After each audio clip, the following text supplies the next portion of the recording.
नमस्कार, राज की बात में आपका स्वागत है। मास्क, बुलेट प्रूफ केबिन, बड़े बड़े पॉकलिन और साथ ही 1200 के तकरीबन ट्रैक्टर ट्रॉली, ये सारे के सारे सामान नहीं बल्कि किसानों, जो फर्जी किसान हैं, उसके हथियार हैं पुलिस से लड़ने के लिए। ये अपनी मांग नहीं बल्कि अपनी डिमांड के बदले युद्ध स्तर की तैयारी में जुटे थे। रात भर इन लोगों की बैठकें चली क्योंकि सरकार की तरफ से केंद्रीय कृषि मंत्री अर्जुन मुंडा ने कह दिया कि हम तो बातचीत के लिए तैयार हैं, लेकिन दूसरे तरफ नित्यानंद राय जो कि केंद्रीय गृह राज्य मंत्री हैं, उनको केंद्रीय गृह मंत्री अमित शाह ने कह दिया था कि देखिए, ये जो बातचीत का दौर है वो अपनी जगह पर है, लेकिन बातचीत के साथ सरकार को यह तैयारी करनी चाहिए कि इन लोगों ने जिस तरीके से हंगामा करने की पूरी व्यवस्था कर रखी है, उसके खिलाफ तैयारी हमारी पूरी होनी चाहिए। ये जितने बड़े से बड़े हथियारों का इस्तेमाल करने की कोशिश करें, उससे पहले उसका तोड़ इंडियन फोर्सेस के पास होना चाहिए, उसके अलावा हरियाणा पुलिस के पास होना चाहिए। पैरामिलिट्री फोर्सेस जो वहां पर तैनात हैं, उनको ये कह दीजिए, बता दीजिए कि ये पॉकलिन लेकर आने वाले हैं, और वो भी ऐसा वैसा नहीं जो कि खुदाई का काम आता है, बैरिकेडिंग तोड़ने के लिए जो काम आता है, वो सिर्फ पॉकलिन नहीं है बल्कि उसका केबिन जो है वो बुलेट प्रूफ बनाया गया है। उसके अंदर जो ड्राइवर बैठा हुआ है वो मास्क पहने हुए है कि अश्रु गैस के गोलों का उसके ऊपर कोई असर न पड़े। और साथ ही ये जो फर्जी किसान आंदोलन के नाम पर हंगामा खड़ा करने के लिए बॉर्डर पर आए हैं, वो सारे के सारे अब मास्क के साथ साथ चेहरा ढकने के लिए कश्मीरी पत्थरबाजों की तरह नकाब का उपयोग भी करेंगे, ताकि अभी जो इस समय भारतीय सुरक्षा बल या हरियाणा पुलिस के जवान आसपास में जो कैमरा लेकर खड़े हैं, उन लोगों के नजरों से बच सके कि बाद में अगर एक्शन होगा तो किसके खिलाफ होगा, क्योंकि सर पे पगड़ी है, चेहरा ढका हुआ है, नीचे के लिबास से तो किसी को पहचाना नहीं जा सकता। इसलिए तैयारी पुख्ता होनी चाहिए, क्योंकि जब पिछली बार बैठक हुई और सरकार की तरफ से बार बार यह कहा गया कि हम एमएसपी की बात कर रहे हैं, लेकिन एमएसपी की बात करते हुए हम केवल पंजाब की बात नहीं करेंगे। पंजाब और हरियाणा के अलावा भी हिंदुस्तान है जहां के किसानों की अलग अलग समस्या है, और पंजाब में बड़े पैमाने पर कॉटन की खेती नहीं होती है, कपास की खेती नहीं होती है, लेकिन हमें तो उसे भी प्रमोट करना है।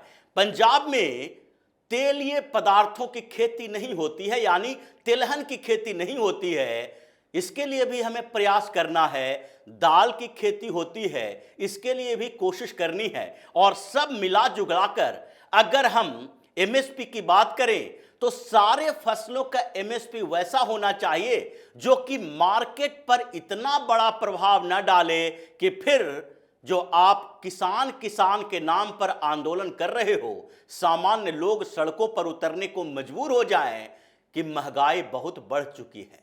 क्योंकि फसलों के एमएसपी के निर्धारण के आधार पर महंगाई भी बढ़ती है।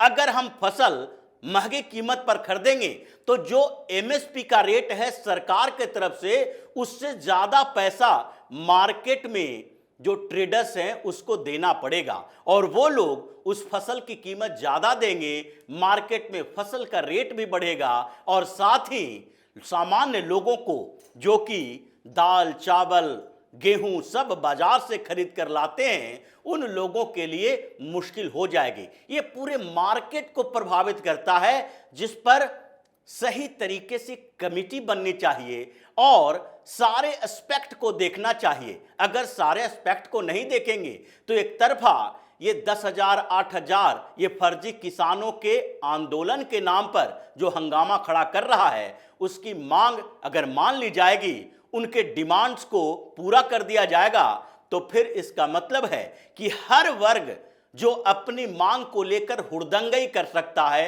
हंगामा कर सकता है, वो सड़क पर आ जाएगा। ये वही हरियाणा है जहां पर पहले भी जाट आंदोलन हो चुका है, ओबीसी स्टेटस के लिए हंगामा खड़ा हुआ था, जाटों का आंदोलन हुआ, फिर गुर्जरों का आंदोलन हुआ, फिर अलग अलग कम्युनिटी ने इसमें आंदोलन करने की चेतावनी भी जारी की थी। और इसलिए अगर हर तरीके के नाजायज मांगों को मानना सरकार शुरू कर देगी तो सरकार की कमजोरी सामने आएगी। और अब जरूरत इस बात की है कि ये जो पंजाब के और थोड़े बहुत हरियाणा के किसान हैं, क्योंकि हरियाणा के किसान नेता अगर इसमें पूरी तरह से शामिल होते तो पंजाब हरियाणा बॉर्डर पर इतना हंगामा नहीं होता।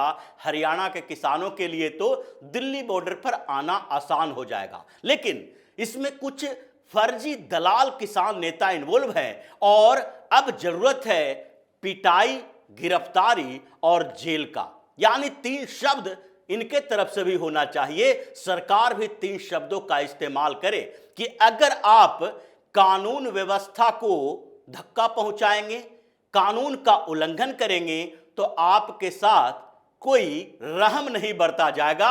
यही बात केंद्रीय मंत्रालय की तरफ से पंजाब की सरकार को भी कहा गया कि जो किसान कहे जाते हैं वो अगर ऐसे आंदोलन करेंगे, चेतावनी देंगे, ट्रैक्टर ट्रॉली लेकर, बड़े बड़े जेसीबी मशीन लेकर आएंगे तो फिर कानून व्यवस्था की समस्या खड़ी हो जाएगी। इसलिए पंजाब सरकार को ये करना चाहिए और देखना चाहिए कि जहां जहां जिस रास्ते से पंजाब के अंदर दिल्ली कूच के लिए जेसीबी मशीनें जा रही है, ट्रैक्टर ट्रॉलियां जा रही है, उन रास्तों पर उनको जब्त किया जाए। जिसको भी अगर आंदोलन करने के लिए जाना है, जिसको शांतिपूर्ण आंदोलन कहते हैं, पीसफुल प्रोटेस्ट करना है, तो वो बस से जा सकते हैं, गाड़ियों से जा सकते हैं, ट्रेन का भी सहारा ले सकते हैं, ट्रेन से भी जा सकते हैं। लेकिन ये लोग ट्रैक्टर लेकर जाते हैं। अगर सामान्य स्थितियों में भी 1000 ट्रैक्टर किसी रूट पे चला जाएगा और दिल्ली जैसे शहर में घुस जाएगा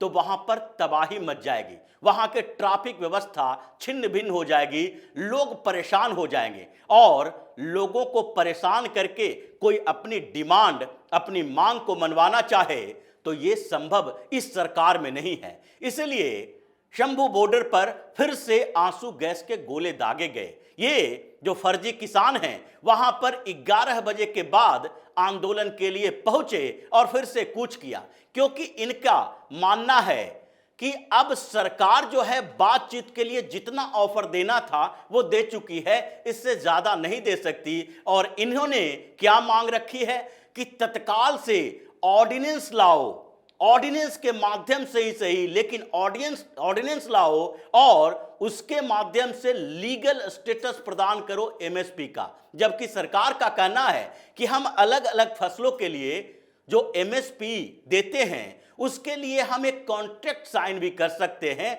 अलग अलग जो केंद्रीय सोसाइटियां हैं, एजेंसियां हैं, उन सारे एजेंसियों के कोऑपरेटिव सोसाइटी के माध्यम से हम फसलों की खरीद करेंगे एमएसपी के रेट पर। और सिर्फ धान और गेहूं की बात नहीं है, बल्कि तिलहन की बात भी है, दलहन की फसलों की बात भी है, कपास की बात भी है। यानी कैश क्रॉप जो है उसकी भी खरीद के लिए हम बात करेंगे। और इसीलिए जो कॉन्ट्रैक्ट होगा 5 साल का, उसको 5 साल के बाद फिर बढ़ाया जा सकता है। अगर किसानों को लगता है जो किसान उस फसल का उत्पादन कर रहे हैं उस किसान को इसमें शामिल होना चाहिए, उसके प्रतिनिधियों को शामिल होना चाहिए। ये पंजाब और थोड़े से क्षेत्र हरियाणा के वहां के 14 किसान ये तय नहीं कर सकते कि तिलहन और दलहन का एमएसपी कितना होगा।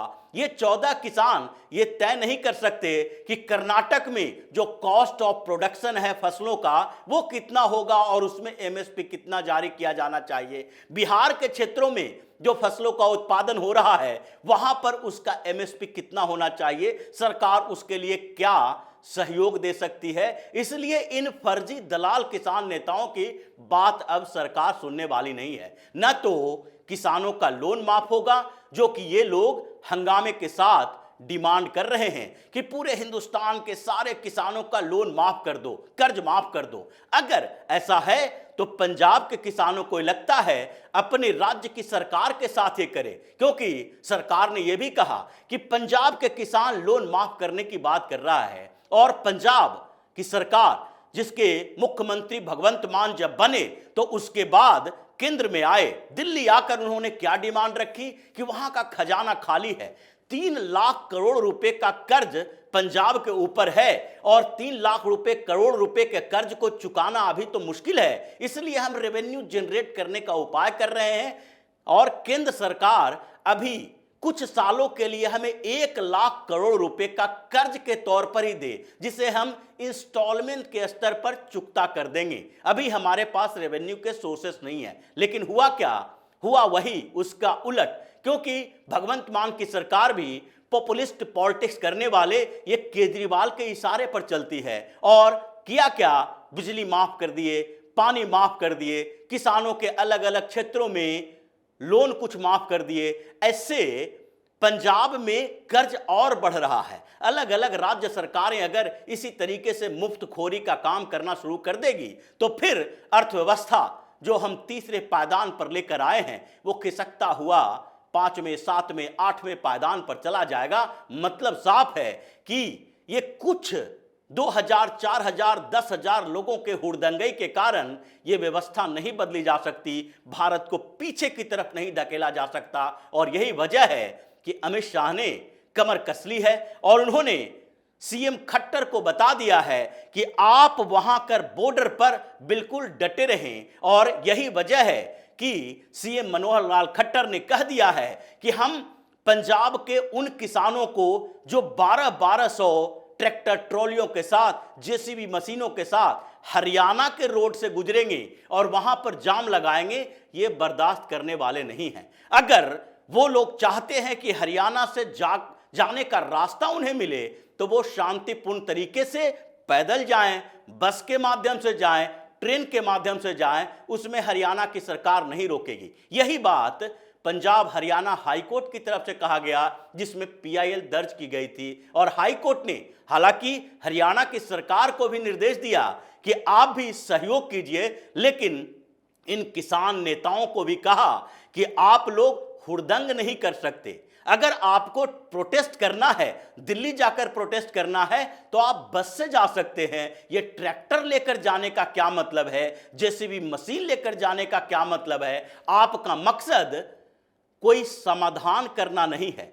बल्कि ये हंगामा खड़ा करना है और हंगामा खड़ा करने के लिए आपको इजाजत नहीं दी जा सकती है। मतलब अब आर पार की लड़ाई शुरू हो गई है। किसान नेता चाह रहे हैं कि किसी तरीके से मोदी सरकार को बदनाम किया जाए। अभी इस प्रोटेस्ट के दौरान बार बार आरोप लगा रहे हैं कि 2 किसान नेताओं की मौत हो चुकी है। एक 70 साल के व्यक्ति, उनको हार्ट अटैक से उसकी मौत हो गई और एक और जो थे उनकी भी मौत यहां पर प्रोटेस्ट के दौरान हो गई, वो भी हार्ट अटैक से। अब ये विक्टिम कार्ड खेलने की कोशिश कर रहे हैं, लेकिन पुलिस ने कह दिया है 1 किलोमीटर के दायरे में, जो कि बॉर्डर का इलाका है, और उसके 1 किलोमीटर के दायरे में बच्चे, बूढ़े या फिर महिलाएं दिखाई नहीं पड़नी चाहिए। उनको सावधान रहने के लिए कहा गया है।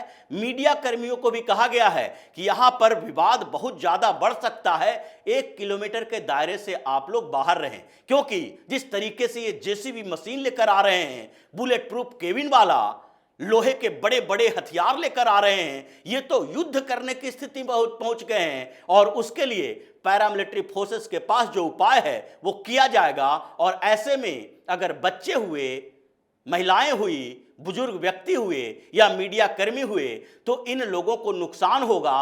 और यही कारण है कि पहले से एडवाइजरी जारी कर दी गई है। मतलब अब ये आर पार की लड़ाई है। या तो इन किसान नेताओं को गिरफ्तार किया जाएगा, इन्हें डिटेंशन कैंप में भेजा जाएगा, या फिर इन सारे लोग जो कि बॉर्डर पर हंगामा खड़ा करने के लिए, बैरिकेड तोड़ने के लिए सामने आएंगे, उसे पकड़कर ले जाया जाएगा, क्योंकि यह बॉर्डर का मामला है। और पंजाब की पुलिस अभी सिर्फ एडवाइजरी जारी करने के अलावा कुछ कर नहीं रही है। अगर पंजाब की पुलिस सतर्क होती तो बॉर्डर के उस तरफ पंजाब के इलाके में जो ये लोग हजारों हजार की संख्या में आए हुए हैं, जो ट्रैक्टर ट्रॉली लेकर बैठे हुए हैं, जो जेसीबी मशीन ला रहे हैं, इन लोगों को वहीं पर गिरफ्तार किया जाता, इनके ट्रैक्टर ट्रॉली और साथ ही जेसीबी को जब्त किया जाता, लेकिन ऐसा किया नहीं जा रहा है। तो अब पूरी जिम्मेदारी केंद्र सरकार के पास है। अब केंद्र सरकार हस्तक्षेप कर रही है और सीएम खट्टर भी अड़े हुए हैं। तो इसी तरह की खबरों के साथ फिर से हाजिर होंगे। तब तक के लिए बने रहिए हमारे साथ और देते रहिए हमें सहयोग, ताकि इसी तरह की खबर हम आपके लिए लाते रहें। धन्यवाद।